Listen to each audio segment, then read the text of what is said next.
Save the Semantics, episode 168. It is February 6, 2022. My name is Myro. This is the podcast where I ramble on a bit about some shit.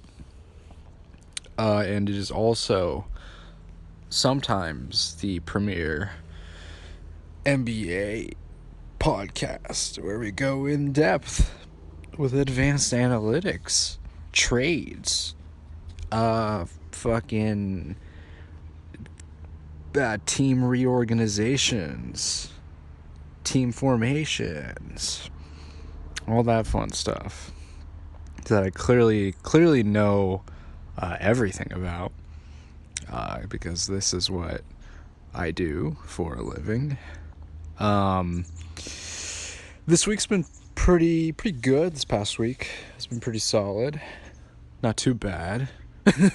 Better than some weeks for sure. When was the last time I recorded? It's been a little while since I've recorded. I couldn't really find the time last week to do it. So, but not too much to really catch up on. It's been pretty, not slow per se, but it's just been kind of like steady stream of just life. Not a whole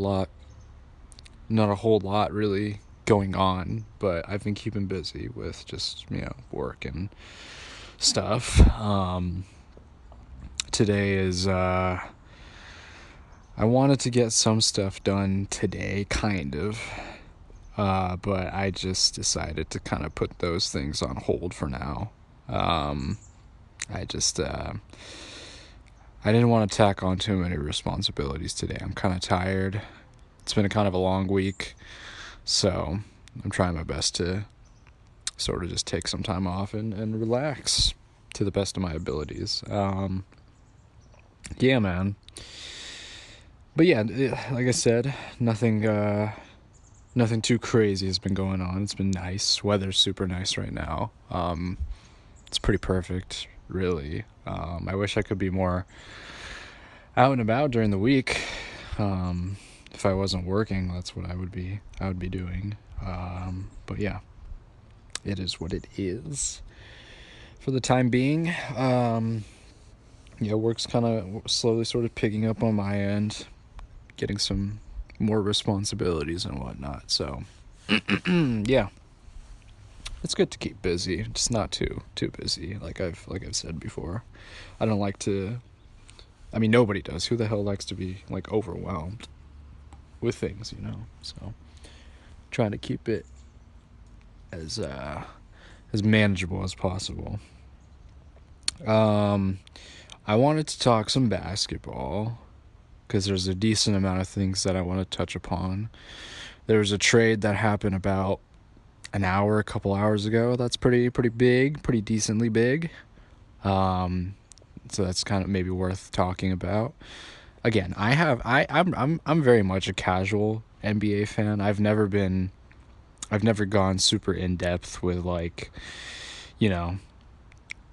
how rosters are structured, what else, salaries and everything like that. Like I don't really care too much about all those things. Pretty interesting for sure, like the business side of basketball, but I'm very much, I care much more about just the end product itself, the basketball, and how just how entertaining a game is and everything. So yeah, but I'll touch a little bit upon that and kind of what the future holds for the rest of the season. I don't remember. Did I talk about the All-Stars last time, or did that not come out yet? I'll talk about the All-Stars. I think now that the entire both Eastern and Western reserves have been announced, I think it's worth maybe just talking if I feel like there's anybody who was more deserving of a position, or if someone was not that deserving of a position, then I'll kind of get into that. But yeah, I outside of like, I don't know, basketball shit, I've been listening to I've been listening to like some, not like I haven't really been uh super engaged with any particular, I guess, album or artist per se. Saba just came out with a new album, and called a few good things. Right? That's what it's called. Jesus, dude. Like fucking know your shit before you say anything, man. A few good things, yeah. Um, I've listened through it once. Uh, I like it. I like it. I I think it'll grow on me. I think that upon like multiple listens, I think I'll like certain tracks a little more. Cuz that's kind of what happened with me and IDK's last album um that came out last year. I wasn't huge on it at first, but after multiple listens, I was like, okay, this is pretty great. There were like certain tracks that were pretty, that I listened to quite a lot from IDK's album. What was it? What was it called? What was it called? Let me look it up. IDK. IDK, come on. I think it's in my library. Let's see. You see for yourself. Yeah, that album kind of grew on me after just kind of going over it again and again, and I had it in my my Spotify. I wasn't even really using Spotify at that time. He has his entire album on YouTube, so I was just kind of re-listening to that over and over again. Um, and certain songs just kind of clicked with me after multiple listens. So, yeah, man, good shit. And then so with this album, um, I like some songs. I just like there isn't like a particular. I think the going from Care for Me to this, Care for Me, there was very much a clear thematic element, right? It's like very much upfront, and it's very transparent what he's talking about and what he's trying to express. The mood, the just kind of the atmosphere of the album was just kind of like consistent from song to song. With this one, it's a lot more lighthearted for sure. I think I heard some people saying that it's sort of like an in between of Bucket List and Care for Me. I think it's a little different than that. I think it feels like its own thing, which is cool. I like that. It just hasn't really clicked with me yet, I guess. But I'm gonna keep listening to it because I like it. I think the title track, which is the last song on the album, is fantastic. I think that's a great song. Um, I just think like a lot of the other songs don't necessarily go super well together. I don't know. Maybe I just wasn't super engaged when listening to it the first time. I just didn't, it just didn't feel, um, I don't know about cohesive. I think each song, I mean, throughout the album itself feels like, contained, if that makes sense. Like each song definitely lends itself to the next song and that sort of thing. But I think there were some things that I wanted a little bit more of. Um, I think maybe I wanted some more harder hitting tracks. Like he had a couple of those where he was sort of trying to go for that. Survivor's Guilt, I liked. I think it could have done a little bit more for me. Um, G Herbo's verse was okay. I wasn't like a huge fan of it, but it was fine. Um, and then the other song that came out as a single, Stop That, was kind of, it was a bit lackluster. I think that was probably the weakest song on the album. Like it just wasn't that like it should have been a little bit more like intense. It should have been a little bit more, like I said before, hard hitting. But yeah, I think I just have to kind of give it some time, because there's definitely like a lot of good stuff here.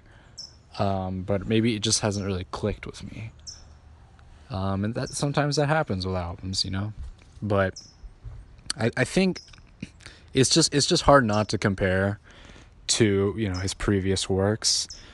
Like Care for Me is just such a well crafted, very emotional album that it's just kind of like hard to like, you know, I think I'm just sort of like looking at that and being like, okay, so, you know, comparing this to that, how does this feel for me? And I feel like I should try my best to listen to this as its own thing, um, as opposed to it being like a, you know, a sequel of sorts, right? Like, cause it feels very self-contained. It doesn't feel like, um, he doesn't really, of course, a lot of themes carry from Care for Me. A lot of, you know, talking about, um, yeah, like Survivor's Guilt. He talks about how he, you know, experiences things in close proximity to death, right? Um, there's a lot of, you know, that's a pretty common theme that runs through Care for Me. Similar ideas are presented on this album for sure, but I think it's just in a different light. It's a different tone. It feels very much more optimistic, which is cool. I think that's a very cool like um, contrast to, you know, the last album. But again, I think I just have to sort of look at this in its own kind of um, sort of independent from the rest of his works, and then try to enjoy it, or try to, you know, try to get like a, you know, the ideas that he was sort of like trying to present, if that makes sense. I think it's easy to just sort of like, if you look at like an artist's catalog, it's easy for you to kind of be like, okay, so let's see the chronology of this artist's works and how it progresses from album to album. And sometimes it just doesn't work that way. Some albums are sonically very different from his sort of like predecessors. So yeah, I think I have to sort of like go into it with a little more of that kind of perspective, to maybe get a little bit more, you know, to get a little bit more from it. Um, and I very much listen to this. First listens for albums that I you know, I want to listen to multiple times. I generally don't really pay too much attention to the lyrics the first go around. So going back into it might, you know, give me a little bit more perspective and a little bit more of insight. You know, missing on certain bars or missing out on certain topics that he wanted to address. So I think kind of going in with a bit more of a keen eye for things will give me a bit more perspective and appreciation for this album. But yeah, so far it's solid. It's solid for sure. It's not a bad album. I just think it's not. It hasn't been my favorite of his for sure, because I think I very much, I still love Bucket List. Bucket List is still one of my like favorite rap albums. I think it's just I have a very close like connection with it, because since I associate it with like, you know, high school and everything. Like it's just it feels very much a product of its time, right? And I associate it kind of I don't know if I can really say nostalgia because like I mean high school, it's fucking wild. High school is pretty much 10 years ago at this point, but like still, you know, like it's a lot of things that you kind of like connect with from like your childhood and everything. So yeah, man, I think I place a lot of importance on, the memories you create when you're younger. So, and that comes with like the music and the other forms of medium that you consume, right? So yeah, I think it's easy to get kind of caught up in that, and sometimes like certain things sound and feel a lot, you know, probably felt a lot better in your mind than it kind of really was. So like if you really loved like a movie or something when you were younger and you go back to it now, like it has very different, you have a very different perspective on it. And you're like, this doesn't feel as great as it felt before. For example, I made a review a little while back, like a couple years ago, on Castle in this Ghibli's Castle, Studio Ghibli's Castle in the Sky, and I kind of talked a little bit about that. How when I was a child, I loved that movie. I think it was fantastic. It was just so, there was just this sense of like wonder and adventure. But when I went back to it at that time, I was sort of like, well, I mean, this is great. This is still fantastic. Like the music and everything, is phenomenal. But the story didn't impact me as much. I saw there were some plot holes that I picked up on now that I kind of had like, this different perspective and everything. So yeah, I think it's just as you grow up, like you kind of have a different uh, sense of things. So some things that you may have enjoyed uh, may not have the same like emotional impact as it did back then. So that's what it is. That was my whole ramble on Saba's new album. Solid, but I'll definitely give it a second listen, and if I have any new thoughts, I'll talk about that. Um, what else? In terms of music and everything, I haven't really discovered anything crazy recently. Any new stuff recently, but Spotify has been keeping my attention. Just kind of going through the like artist radios and song radios. I'm able to find some interesting songs here and there, so that's been fun. Keeping me, you know, keeping me energized through the day. So that's good. Yeah, let's get into some basketball. So earlier today, about a couple of hours ago, I'd say, the Cavs traded for Karis LeVert. They traded Rubio and some draft picks for LeVert. I don't really care that much, you know what I mean? Like, being on the, being in the Western Conference, like, this really doesn't have a whole lot of bearing on the Warriors, but it is interesting. I think again, casual NBA fan. I don't know shit. Like I'm very much just kind of like on the peripheral, just kind of like peeking in, being like, oh, that's kind of cool, like, oh shit, they looked really good. Like I thought I thought the Lakers are gonna be really good this year.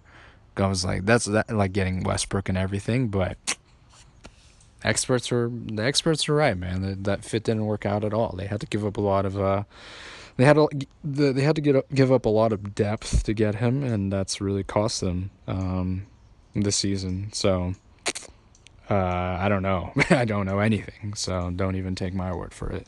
I think it's just it seems like for the Cavs, it gives them another scoring option. LeVert's been playing very well this season. He had like a 40-point game recently. So he's definitely a good player. So I think that could help out the Cavs. I mean they look good, man. They look like a good team. I mean they have been good.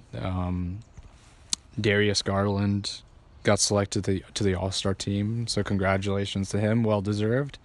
Um, Evan Mobley is a very talented rookie, and Jared Allen is looking very good as well. I thought he was going to get in instead of Garland, but I think the positions were already decided for the reserves. I don't understand, man. I don't understand how, like, I feel like positions. I mean, this is something that like a lot of other people have really have like talked about, but positions are like a pretty outdated like concept. Like it's just so nebulous. Like you know, just look at like Draymond Green, right? Like he could be, you know, he could be a 4 or a 5 or a 3. Like he could really switch around and on all those positions on the front court, right?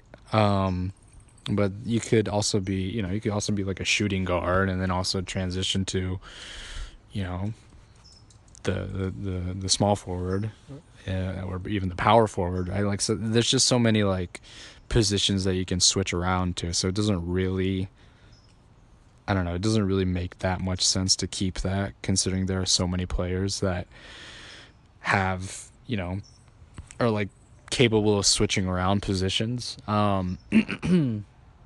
But yeah, going back to the Cavs, yeah, they seem like they have a pretty strong team now. Adding on Levert, so yeah, I think it's worth keeping an eye out for them. And seeing how they progress, they seem to have kind of their, you know, they seem to have a pretty good core, very young core, but they have a pretty bright future ahead of them. So that's pretty cool. What else? Some other trades happened that I don't. I guess Norman Powell going to the Clippers is pretty interesting. Or Norman Powell and Covington going to the Clippers is interesting. A lot of people are saying that the Blazers got finessed. It seems that way, right? Clippers really only gave up like Bledsoe, Winslow, who's it seems like he's been kind of like up and down. So I don't know, man. Powell's been a pretty good player this year. He's been a pretty good player in his career. He contributed to the Raptors, you know, winning that championship in 2019. So I think that's some good additional depth for the Clippers, right? It seems like they're gonna be missing Paul George and Kawhi for the rest of the season. So I think it makes sense to get someone who can kind of provide an additional scoring outside of them. I know that the Clippers have been kind of like hanging around despite not having like, you know, their two best players. So we'll see how that goes. We'll see how that goes. Let's talk about we're kind of like we're a little bit, I guess, past sort of the halfway point of the season, right? Going into the All-Star weekend. The East is a fucking, like I said, it's still a bloodbath, man. Still a bloodbath. Like from 1 through 10, it's just so close. Like it's just so packed right now. Like anybody can really be like, you know, top 6 really. I just watched the Bulls and the Sixers game. The Bulls lost. So I don't know if that puts them below the Heat in the standings. I think it does. So it's just going to be a lot of back and forth between these, like between like the top, at least like the top 6 teams of the East. The Nets have been struggling a lot because they don't have KD. Harden's been kind of missing with injury, and then there's, you know, there's a lot of trade rumors about Harden and the Sixers. So there's that. So they're like on an 8-game losing streak right now, which is pretty rough. So that brought them down all the way down to like the 7th seed, I think. Jesus, man. So yeah, it sucks seeing KD go down because he was playing at like another level. But yeah, that's what shit happens, man. Unfortunately, the West, on the other hand, I'd say the top four are still pretty intact. The Suns, Warriors, the Jazz, and the Grizzlies. So I think it would be the Grizzlies now, right? Grizzlies are third. Grizzlies and Jazz. And then there's like the rest. But the West too is pretty tight for like the playoffs. Like five through like 10, or like five through like more like 5 through 9. I would say is like pretty tight. Whoever can kind of sneak into like the play-in position. I mean, those are some bad teams that are going to be in that position. If they do, if they get into the play-in, and if they somehow beat the team, that was going to be like the eighth seed. So yeah, I don't know. It's interesting because like right now, I think the whoever's in that position are like the Kings, um, the Pelicans, and then the Blazers, right? Like those are not, they're not doing good this year. So it's like kind of funny to think that they could potentially be in the playoffs, but that's just kind of how it's set up at the moment. It makes much more sense in the East where like all these teams are pretty like on pretty like equal grounds, while in the West it's like you have like a team that's like 21 and like 30 something, and then the seat above them is like 27 and 29 or something like that. So yeah, it's pretty lopsided. It gives a lot of leeway to the team that's trying to like crawl into the playoffs. But I don't know, keeps things interesting, I guess. I don't know how to feel about the play-in tournament. I think it's kind of fun. I think it's fun, but it's also like, you could potentially have like a pretty poor team getting into the playoffs and just getting completely swept by a pretty high, by like the one seed. So like for example, let's say the Kings somehow eke their way into a playoff position, and they have to play against the Suns. Like that's kind of, you know what I mean? Maybe they could get one win against them, but still, like it's not. I don't think that would make for a very interesting playoff series. So that's kind of like the one, I guess, downside that comes with the play-in tournament. But again, keeps things interesting. Yeah, let's talk briefly about the All-Stars. Got kind of carried away with some other shit, but Andrew Wiggins made it to the All-Star team as a starter, which is pretty fucking crazy, due to some, K-pop star push, right? So, I have, as a Warriors fan, I'm very happy. It's cool that we have three All-Star representatives. I know Draymond says he's not going to play, but he got the nod for the reserves. But as a basketball fan, I don't think he deserved that spot. I think it's just because the fact that there's really no other front court players in the West that's really that like to like an all-star level, right? Like there's Jokic and like who else, right? I guess Davis, but he hasn't been playing to, up to par. But I feel like that would have made a little more. I think Davis would have made more sense than Wiggins, in my opinion. You know what I mean? Like I think, like people still probably would have been upset by that because they feel like, Davis has not been super good this year, but he's still been putting up numbers. Like it's just the fact that I think when you're making the selections, you're also taking into account like a team's record, and the Lakers have been pretty bad this year, so they could really, it would make sense for only LeBron to be a starter. But yeah, I don't know. It's just again, the positions don't. I just feel like they should really, make it a little bit more fluid in who can be chosen, because there's a lot of, I feel like there are other players that deserve that these positions, like in the East. Like, I was surprised Lamelo didn't get chosen. Like, I think that would have been, I don't know, I think that would have been a lot of fun for him to be there. Like, he's a very like fun, flashy player.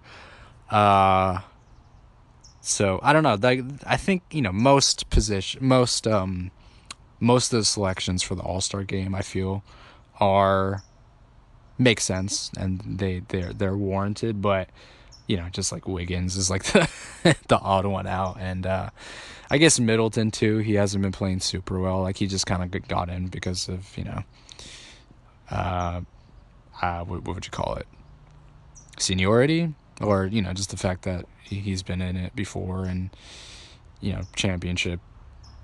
They won the chip last year, so he gets in for that, maybe. I don't know, but I believe All Star Week, is it this weekend? Let's look it up. Let's see. NBA All Star Weekend 2022. 2022 is. It is. Okay, so the All Star game is on Sunday, February 20th. Okay, so it's a little bit. It's in a little bit.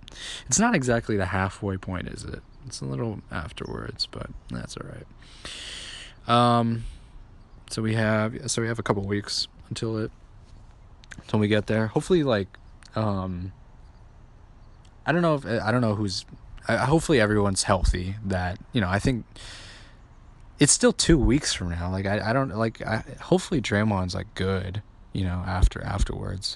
Hopefully, like, we're on an 8-game winning streak, the Warriors, but hopefully he recovers to get in a game playing position.